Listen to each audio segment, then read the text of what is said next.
The U.S. economy is the solid ground the president stands on when he trumpets his success, often calling it the best in the world.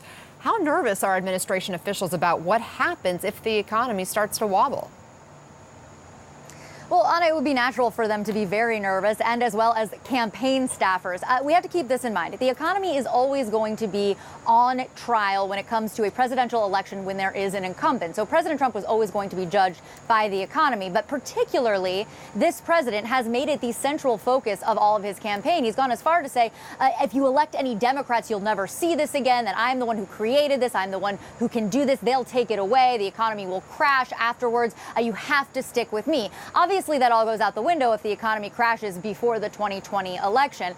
You have a couple of things going on here. First of all, you have a seemingly strategy from the White House, which is deny, deny, deny. As you said, what recession? What is anyone talking about? We saw that really all morning long with Peter Navarro, with Larry Kudlow, who came out to talk about this. They essentially denied that farmers were feeling the heat because of all of the tariffs. They denied that America was shouldering a lot of this trade war, despite the fact that there was a report that came out that said that actually 95% of those price changes were on the shoulders of U.S. investors. So it's not really a good situation when we hear from all of these economic experts, but we're hearing from the Trump experts, from the president himself, and they say there's nothing to see here. And there's a couple reasons for that. One, of course, again, back to 2020, they don't want there to be anything wrong. They want to look at the optimistic side of that. And the other thing is that President Trump doesn't always believe the information that is being put in front of him. He believes that the economy is probably doing better than it is. He doesn't really pay attention to that. He thinks that his experts, that he knows best.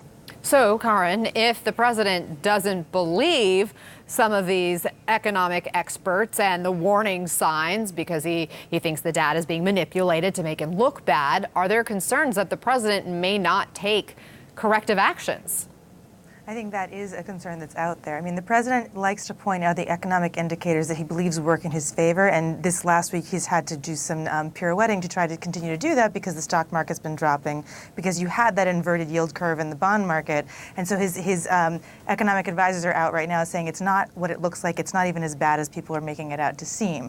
But if this trend continues, it's going to be more and more difficult to argue that point, that maybe people were misinterpreting, or maybe this is just sort of a glitch because the economy is shifting to bring in, I believe one of his advisors said, more foreign capital is coming into the United States because of his policies. If you don't start to actually see that play out, and the indicators end up becoming worse or more pronounced so that they can't be explained away as a blip, then we're going to start to see a little bit of problematic effects, frankly, because look, we're in a window right now where what people start to feel and how many voices start to explain the economy in a certain way matters in the next, what are we talking about 14 months before the election, 15 months before the election.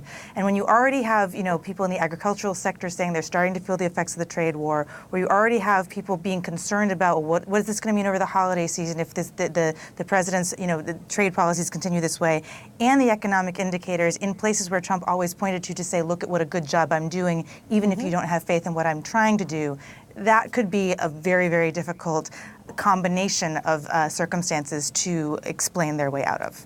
I mean, we do have low unemployment, wages are going up, there's strength in consumer spending, and even with those good economic numbers, the president is losing right now in head-to-head matchups with the top 4 Democrats in the most recent polling, as you see there.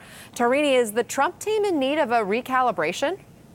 I think that's something that the team is probably talking about in terms of how they focus on talking about the economy. This is something that Democrats are increasingly focusing on. They know in order to win back the White House, and especially those areas that voted for President Obama and then voted for President Trump, talking about the economy is crucial. And the way they're doing it is pointing to the uncertainty with trade with China, with the trade war that the president has been engaged in, and also pointing out that, the president, when he talks about the economy, talks about the stock market.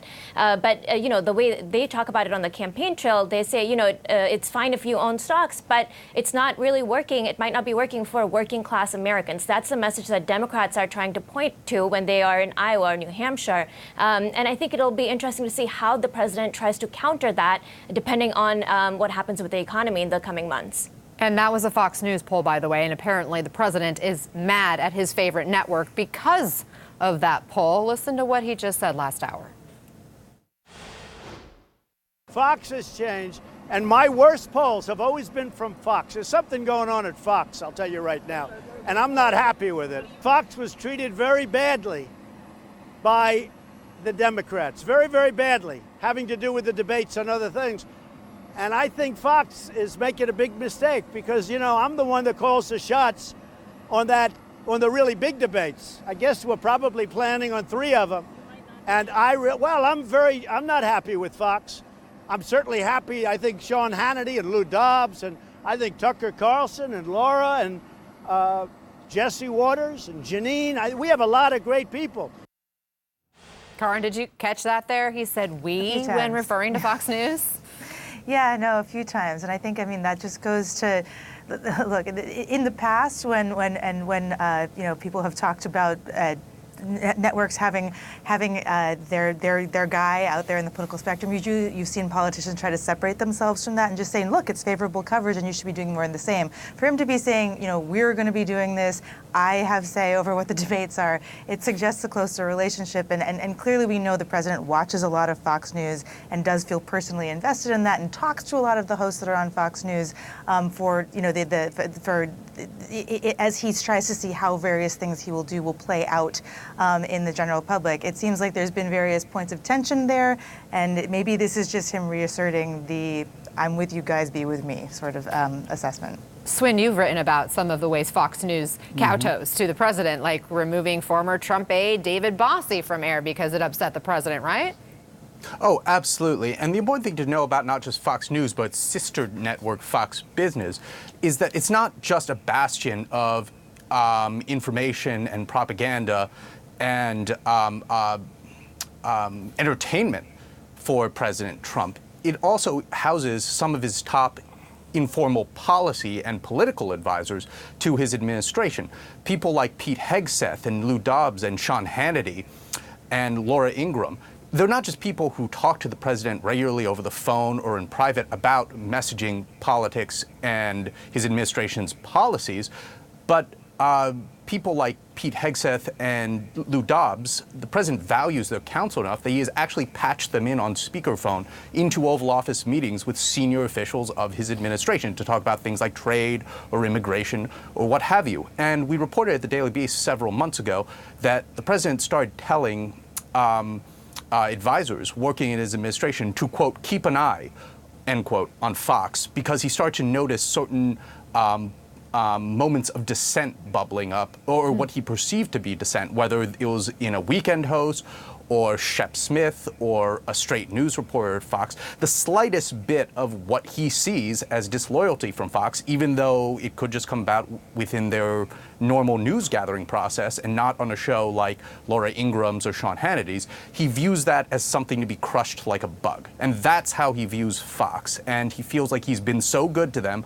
why aren't they always 150% good to him? Again, we're talking about the president, a man who is fighting multiple trade wars, negotiating with the Taliban, in talks with North Korea, looking into buying Greenland, apparently, in a back and forth with Iran right now. He's promising to cure childhood cancer. Tarini, how does he have time to concern himself with the coverage of a cable news network?